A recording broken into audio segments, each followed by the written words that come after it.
കൂടുതൽ പരാതികൾ രാഹുൽ മാങ്കൂട്ടത്തിനുമായി ബന്ധപ്പെട്ട് കോൺഗ്രസ് നേതൃത്വത്തിന് ലഭിച്ചേക്കുമെന്ന ഒരു ആശങ്ക പാർട്ടിക്കുണ്ട്. അതുമായി ബന്ധപ്പെട്ട ചില സൂചനകൾ പ്രതിപക്ഷ നേതാവിനടക്കം നേരത്തെ തന്നെ ലഭിച്ചിട്ടുണ്ട്. അതുകൊണ്ടാണ് രാഹുൽ മാങ്കൂട്ടത്തിൽ MLA സ്ഥാനത്ത് നിന്നുകൂടി മാറി നിൽക്കണം, ഈ ഘട്ടത്തിൽ പാർട്ടിയുടെ മുഖം രക്ഷിക്കാൻ ഒരു അനിവാര്യത അത് മാത്രമാണ് എന്ന തരത്തിലേക്ക് പ്രതിപക്ഷ നേതാവ് VD സതീശൻ ഉൾപ്പെടെയുള്ള ഒരു വിഭാഗം നേതാക്കൾ നിലപാട് കടുപ്പിച്ചിരിക്കുന്നത്. ദേശീയ നേതൃത്വത്തെ അടക്കം അവർ ഈ വിഷയം അറിയിച്ചിട്ടുണ്ട് എന്നാണ് നമുക്ക് മനസ്സിലാക്കാൻ കഴിയുന്ന വിവരങ്ങൾ. അതേസമയം പെട്ടെന്ന് അങ്ങനെ രാജിവെച്ചൊഴിഞ്ഞാൽ സമാനമായ അനുഭവം നേരിട്ട അല്ലെങ്കിൽ ആരോപണ വിധേയരായിട്ടുള്ളവർ ഭരണപക്ഷത്തുൾപ്പെടെയുണ്ട്. അവരൊക്കെ ആ പദവിയിൽ തുടരുമ്പോൾ രാഹുൽ മാത്രം എന്തിന് ഇരയായി മാറണം, അല്ലെങ്കിൽ പെട്ടെന്ന് രാജിവെച്ചൊഴിയുന്ന ഒരു നടപടിയിലേക്ക് കടക്കണം? ഇതിനു മുൻപും യൂത്ത് കോൺഗ്രസ് അധ്യക്ഷ സ്ഥാനവുമായി ബന്ധപ്പെട്ട് ഉണ്ടായ വിവാദങ്ങൾ, അതോടൊപ്പം തന്നെ അതുമായി ബന്ധപ്പെട്ട തെരഞ്ഞെടുപ്പുമായി ബന്ധപ്പെട്ട ക്രൈംബ്രാഞ്ച് കേസ്, അതിനുശേഷം ഈ വയനാട് പുനരധിവാസ പദ്ധതിയുമായി ബന്ധപ്പെട്ട സാമ്പത്തിക ഇടപാടുകളിൽ ക്രമവിരുദ്ധമായ ചില ഇടപെടലുകൾ നടന്നിട്ടുണ്ടെന്ന ആക്ഷേപം, ഇതടക്കം പാർട്ടിക്കുള്ളിൽ നിന്ന് തന്നെയും സംഘടനയ്ക്കുള്ളിൽ നിന്ന് തന്നെയും അതോടൊപ്പം മറ്റ് എതിർ രാഷ്ട്രീയ കക്ഷികളിൽ നിന്നും ഉയർന്ന ആരോപണങ്ങൾ മുഴുവൻ ശരിയാണെന്ന് വരുന്ന തരത്തിലേക്ക് ഇപ്പോൾ രാജിവെച്ചാൽ കാര്യങ്ങൾ മാറും. അതുകൊണ്ട് തൽക്കാലം എടുത്തു ചാടിയ ഒരു രാജി വേണ്ട എന്ന നിലപാടാണ് ഒരു വിഭാഗം നേതാക്കൾ മുമ്പോട്ട് വെക്കുന്നത്. അതേസമയം അതിനെ ചെറുക്കുന്നവർ പ്രധാനമായി പറയുന്ന കാര്യം, ഇപ്പോൾ അങ്ങനെ ഒരു കടുത്ത തീരുമാനത്തിലേക്ക് കടന്ന് രാജിവെച്ചാൽ ഈ ഒരു വലിയ ആഘാതത്തിൽ നിന്ന് പാർട്ടിക്ക് ഒരു പരിധിവരെ രക്ഷപ്പെടാനാവും.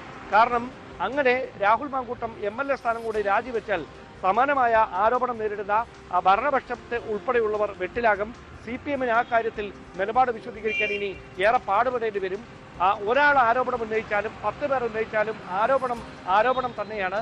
അതുകൊണ്ട് അതിനെ പരാതി പറയുന്നവരുടെ എണ്ണം വെച്ച് കമ്പയർ ചെയ്യേണ്ട കാര്യമില്ല. രാഹുൽ MLA സ്ഥാനത്ത് നിന്ന് രാജിവെച്ചാൽ നിലവിൽ പാർട്ടിക്കുണ്ടായിരിക്കുന്ന അവമതിപ്പ് ഒരു പരിധിവരെ കുറയ്ക്കാൻ കഴിയും. അത് CPM-ന് മുമ്പിൽ പ്രതിരോധം തീർക്കുന്നതിനുള്ള ഒരു പ്രധാന വിഷയവുമായി മാറും. തദ്ദേശ തെരഞ്ഞെടുപ്പ് എത്രയും പെട്ടെന്ന് നടക്കാനിരിക്കുകയാണ്. അവിടെ ഈ വിഷയം വലിയ തരത്തിൽ ഉയർത്തിക്കാണിക്കാൻ CPM-ഉം BJP-യും ഒരുപോലെ ശ്രമിക്കുന്ന സാഹചര്യം വരും. പിടിച്ചു നിൽക്കാൻ MLA സ്ഥാനത്ത് നിന്നുകൂടി രാഹുൽ മാങ്കൂട്ടത്തിൽ രാജിവെച്ച് ഒഴിയുക മാത്രമാണ് ഏക പോംവഴി എന്നാണ് പ്രതിപക്ഷ നേതാവ് ഉൾപ്പെടെയുള്ളവർ ദേശീയ നേതൃത്വത്തെ അറിയിച്ചിരിക്കുന്ന വിവരമെന്നാണ് നമുക്ക് ലഭിക്കുന്ന സൂചനകൾ. നിയമസഭാ തെരഞ്ഞെടുപ്പിന് ഇനിയും 6 മാസത്തിൽ കൂടുതൽ സമയമുണ്ട്. അങ്ങനെയെങ്കിൽ രാജിവെച്ചാൽ വേണമെങ്കിൽ ഒരു ഉപതെരഞ്ഞെടുപ്പിലേക്കൊക്കെ കാര്യങ്ങൾ പോകാം. BJP-ക്ക് ഇത്ര സ്വാധീനമുള്ള പാലക്കാട് പോലൊരു സ്ഥലത്ത് അങ്ങനെ ഒരു റിസ്ക് എടുക്കാൻ, പ്രത്യേകിച്ച് ഇത്രയേറെ ആരോപണങ്ങൾ നേരിട്ട് നിൽക്കുന്ന ഒരു സാഹചര്യത്തിൽ അങ്ങനെ ഒരു മുൻകൈ BJP-യുടെ ഭാഗത്തു നിന്നുണ്ടായാൽ ഇതൊക്കെ സാധ്യതകളാണല്ലോ. അത്തരം ചിന്തകളുമില്ലേ കോൺഗ്രസിൽ?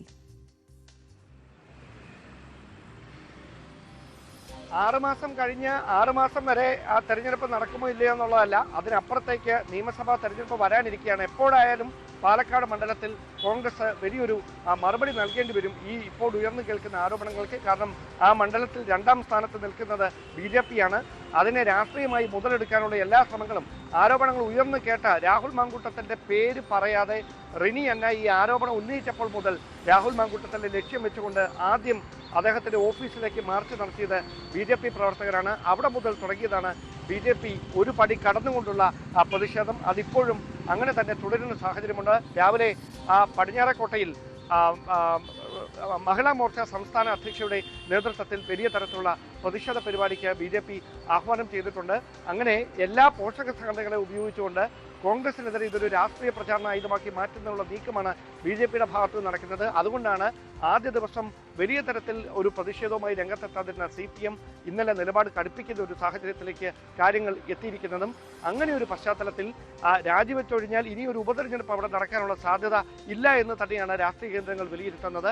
പൊതു തെരഞ്ഞെടുപ്പിനൊപ്പം മാത്രമേ പാലക്കാടും ഇനിയൊരു ഒരു സ്ഥാനാർത്ഥിയെ ജയിപ്പിച്ചെടുക്കേണ്ടി വരികയുള്ളൂ. അതിനു മുമ്പൊരു തെരഞ്ഞെടുപ്പ് നടക്കാനുള്ള സാധ്യത നന്നേ കുറവാണ് എന്ന് തന്നെയാണ് അവരുടെ വിലയിരുത്തൽ. പക്ഷെ നിലവിൽ പാർട്ടിക്കുണ്ടായിരിക്കുന്ന വലിയ അവമതിപ്പ് മറികടക്കാൻ രാഹുലിന്റെ രാജി അനിവാര്യമാണ് എന്ന നിലപാടിൽ ഒരു വിഭാഗം നേതാക്കൾ ഉറച്ചു നിൽക്കുകയും ആ നിലപാട് അവർ കോൺഗ്രസ് ദേശീയ നേതൃത്വത്തെ അറിയിക്കുകയും ചെയ്തിരിക്കുന്നു എന്നതാണ് നിലവിലെ സാഹചര്യം. ശരി, മറ്റൊരു